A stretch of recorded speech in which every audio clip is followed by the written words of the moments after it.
Estamos de volta com Primeira Hora, agora 8h15 da manhã. E a gente fala do âmbito da política e também da justiça, porque os 9 juízes aqui da comarca de Tubarão se negaram a julgar o processo contra o ex-prefeito e o ex-vice-prefeito do município, ambos investigados na Operação Mensageiro. Com isso, o Tribunal de Justiça aqui de Santa Catarina, na última semana, divulgou aí um comunicado referente a uma abertura de um procedimento sobre as sucessivas declarações de foro íntimo por parte dos juízes. Com isso, o caso do ex-prefeito do município será assim julgado por um juiz de Jaguaruna.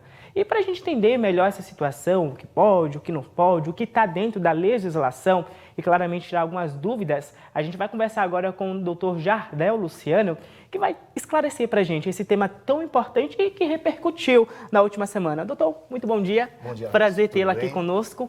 Um assunto tão importante, né? Sim, está repercutindo bastante, né? De fato, e é algo peculiar, né? Que não aconteceu, tanto a Operação Mensageiro, como todo o caso do prefeito em si, não aconteceu na região, volta a acontecer a primeira vez e traz aí essa reviravolta, né? Doutor, primeiramente, a pergunta que eu lhe faço, né? Quando essa situação que se fala, né? Declarar aí um juiz, ele declara que não pode julgar um caso. Perante a lei nesse sentido, quando é que um juiz, ele pode se ausentar, né? Dizer, opa, esse caso aqui eu não posso julgar. O que seria essa situação? Então, todo mundo sabe que o juiz, todo mundo fala que a justiça é cega, o magistrado, o juiz de direito, quando ele se depara com um caso para julgar, ele tem que ser imparcial, ele não pode ter nenhum tipo de relacionamento com as partes. E o que é esse relacionamento? Tanto para inimizade, tanto para prejudicar, quanto para julgar. Penso que nesse caso, né, e aí deixando claro que eu não advogo para nenhuma das partes envolvidas, eu estou falando na forma da lei, eu não estou me manifestando pelas partes. Né? Importante essa sua pontuação, sim, doutor. Só deixando claro nisso que nós não sabemos o motivo de foro íntimo, mas nesse caso em específico, um familiar pode ter contato, o juiz pode, eu posso ser tendencioso para esse lado, eu não gosto da pessoa, eu estou falando de forma geral, vou prejudicar. Então, nesse caso, a lei dá tanto a lei processual civil quanto a processual penal, ela nos permite, no Código de Processo Penal, essa declaração de suspeição. Quando o juiz não faz e o defensor, ou até mesmo o Ministério Público vê, pode ser que tenha uma suspeição do magistrado, ele pode pedir, doutor, veja esse caso, Vossa Excelência é suspeito, tem relacionamento aqui, ou já declarou inimizade aqui de alguma forma. Então, esses casos, a lei criou meios, isso é previsto em lei, para que se possa ele se declarar suspeito. Ou tanto ele, né, ou algum familiar, seu cônjuge, seu filho, se de alguma forma ele tem interesse na causa. Então, a lei permite essa declaração de suspeição. Então, deixa só para eu entender e ficar um pouco mais claro nesse sentido. No caso, necessariamente, o juiz ele não precisa ter contato direto com a pessoa que estará sendo julgado. Ele pode, por exemplo, vamos supor, ele tem contato com um tio, com um parente, com um primo, ou um familiar do juiz que tenha contato. Nesse caso, ele pode declarar essa situação? A lei, tanto civil quanto penal, ela fala numa relação de parentesco até terceiro grau, né? Então, vamos colocar esposa, filho, né? Principalmente num caso desse de repercussão, você imagina, após todo um trâmite do processo, que é muito volumoso, né? E tem toda uma instrução processual longa aí, o custo disso se chegar ao final e se... eu vou dar um exemplo bem claro. Aparece uma foto de um evento, um magistrado desse com a pessoa. A defesa, obviamente, aí eu não sei, mais uma vez falando, supondo, né? Pode ir lá e alegar, olha, tinha amizade, está beneficiando, ou qualquer pessoa da sociedade, olha, tinha amizade, tinha uma relação ali, teve interesse. Então, seria suspeito. Né? Ou então, uma declaração anterior, algum outro processo em que disse, não, eu tenho inimizade, são pessoas públicas, eu declaradamente não gosto, não pode ter essa questão de política, mas eu não gosto da pessoa X, então e foi prejudicado a defesa. Imagina, você vai arguir aquilo e de repente um processo desse pode ser anulado, voltar para outro magistrado. Então, assim, tem todo esse desgaste, que para evitar, muito provavelmente, se declarar um suspeito aqui, né? Então, a gente, por exemplo, na nossa região, a gente sabe que Tubarão, né, tem, né, um grande polo universitário, que é a Unisul, que tem um curso, por exemplo, de Direito, né, que formou diversos estudantes ao decorrer desse ano, que tem juízes atuando aqui na nossa região, advogados. Nesse sentido, então, vamos supor, está lá no fórum, recebeu o processo, opa, o juiz e o advogado de defesa acabam se conhecendo, ou a pessoa que está sendo julgada acaba se conhecendo porque foram alunos ou professores. Então, nesse sentido, é interessante então que o juiz ali, o que vai julgar, ele se afasta aí do caso justamente por conta dessa situação. Sim, ou de repente até numa conversa informal, se já teve um próprio aconselhamento antes de saber que ia receber isso, uma conversa ou uma própria opinião, já tecer uma opinião sobre aquele caso. Então, você, depois de ter contato com esse processo, você não está apto a julgar. Isso acontece sim, Tubarão tem essa característica, né? Nós temos um polo universitário, então muitos hoje atuando como advogado tiveram alguns juízes de direito como professores, então pode acontecer isso, não sei se é o caso, mas sim. Agora, senhor doutor, nesse sentido, na última semana, né, se tinha então essa confirmação, né, nos novos magistrados aqui de Tubarão acabar recusando, né, o processo por conta dessa questão de foro íntimo. Nesse sentido, os passos que se dá, muito se ouviu na semana passada aqui, né, que esse caso, então, ele vai passar a ser julgado, né, confirmado por uma juíza de Jaguaruna. Nesse sentido, então, esse é o trâmite, então, o processo ele sai da cidade, tem que ser encaminhado para outra cidade, ou o processo continua na cidade e só vem um juiz de fora julgar? Como é que funciona esse trâmite nesse sentido? O que ocorreu aqui no município foi um fato muito atípico.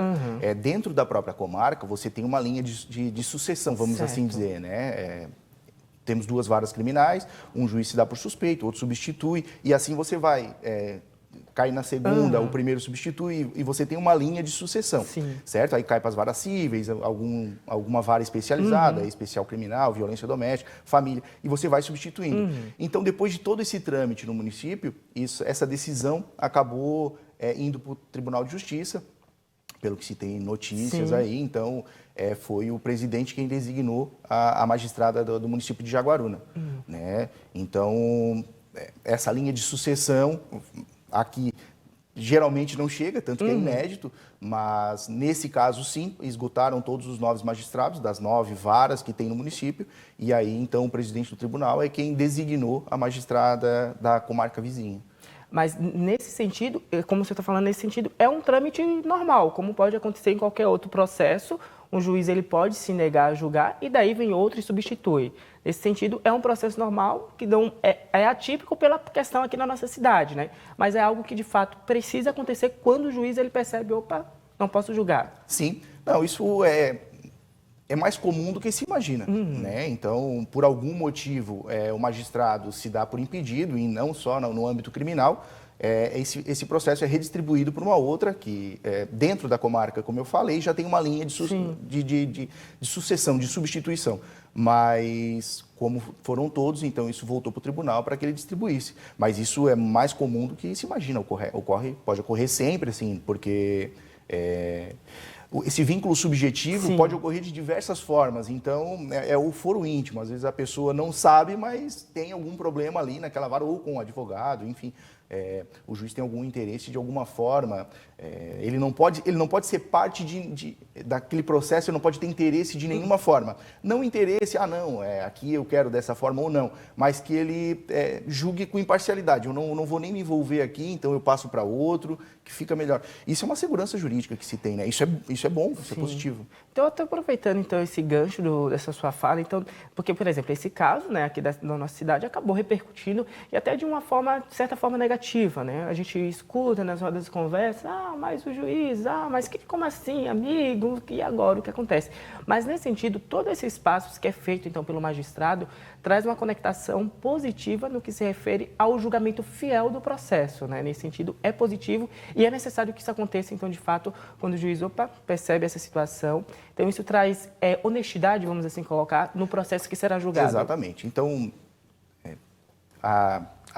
mais uma vez, como eu estou falando, é opinião pessoal, com base, lógico, no que a gente tem de informação, mas o que a defesa pode eventualmente fazer lá na frente, as partes vão fazer, eu não sei. Mas do ponto de vista pessoal, e a lei também foi criada, isso de um ponto de vista positivo. O juiz tem que ser imparcial, né? Ele é o destinatário da prova, vamos assim dizer, tudo que é feito tanto por acusação, defesa, ou no processo civil por ambos as partes ali, ele é o destinatário para julgar e aplicar o direito. Então, se essa declaração de suspeição, se de pronto eles já perceberam que pode ter alguma influência, Isso é positivo, porque poderia chegar lá na frente, como eu falei no começo, e anular um processo desse, às vezes por uma coisa que não faria muito sentido, que não é um vínculo de amizade, mas que já teve aquele contato. Então, olha, acho mais fácil, dado a importância que se tem do caso, sim, é uma lisura, é importante. Não é demérito ter acontecido isso. Do meu ponto de vista, é positivo. Eu acho que está realmente sendo um Estado democrático de direito e está se cumprindo aqui. Por quê? Eles perceberam que, de alguma forma, poderia influenciar no caso. Ou positivo ou negativamente, mas isso ficou no seu foro íntimo, né? Ficou na sua subjetividade. Agora, doutor, muito falou, né, até a gente noticiou aqui no Primeira Hora, sobre a declaração do Tribunal de Justiça em verificar a situação. Porque, segundo o tribunal, isso é atípico, os 9, né, acabar negando. Nesse sentido, quando se fala em verificar, também é um processo comum, que pode acontecer, independente se seja uma quantidade de juiz, um único juiz que negue e assim por diante. É necessário que o Tribunal de Justiça ele verifique, de fato, o porquê aquele juiz negou, correto? Correto. Os magistrados, eles não estão imunes a procedimentos administrativos.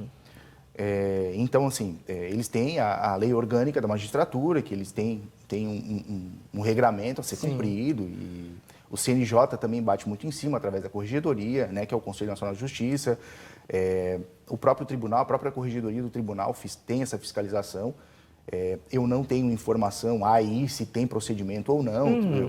A gente viu, né, através da imprensa também, que o tribunal se manifestou nesse sentido, de uma averiguação, né, do que aconteceu. Mas aí, assim, não estão imunes a procedimentos, mas eu não tenho informação se isso está correndo de fato, de que forma que isso vai ser feito. Até porque isso é previsto em lei, né? Então, ele se deram por impedido por um motivo de foro íntimo, talvez ali se justifique, não, por tal tipo de relação, mas acredito que um procedimento vai esclarecer o que foi, né? Mas eu não consigo te precisar assim, se isso está rolando aí. Eu não temos essa informação. Até porque correria em sigilo, muito provavelmente. Perfeito, então.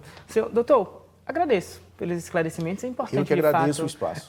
A gente pontuar essa questão, que é um procedimento normal, que pode acontecer, né? E está, né, perante a legislação. E isso, de fato, traz a questão da fidelidade do processo, né, doutor? Como a gente bem falou nessa conversa, né? Isso. O processo ele precisa chegar ao seu término com a maior lisura possível. As partes, sendo culpadas ou não, elas precisam ser julgadas por um juiz totalmente imparcial, que ele não vai ser tendencioso nem para prejudicar, nem para beneficiar. Faz parte do sistema, é assim. E acho, do meu ponto de vista, isso é positivo. Perfeito. Então, doutor, mais uma vez, muito obrigado por o senhor ter concedido essa conversa tão importante, esclarecer essas dúvidas. Desejo para o senhor uma boa semana e uma ótima segunda-feira também. Obrigado. Para todos também, uma ótima semana, bom trabalho. Perfeito. E para você que acompanha a programação da UniTV, também te desejo uma ótima segunda-feira, um excelente início de semana. Quero te lembrar que você continua se mantendo muito bem informado através do nosso portal de notícias, unitv.com.br. Ao 12h30, a Isabel Silva vem com câmera aberta, trazendo as atualizações do que aconteceu aqui durante essa semana e também no final de semana. A gente volta a se encontrar amanhã, aqui no Primeira Hora. Até lá!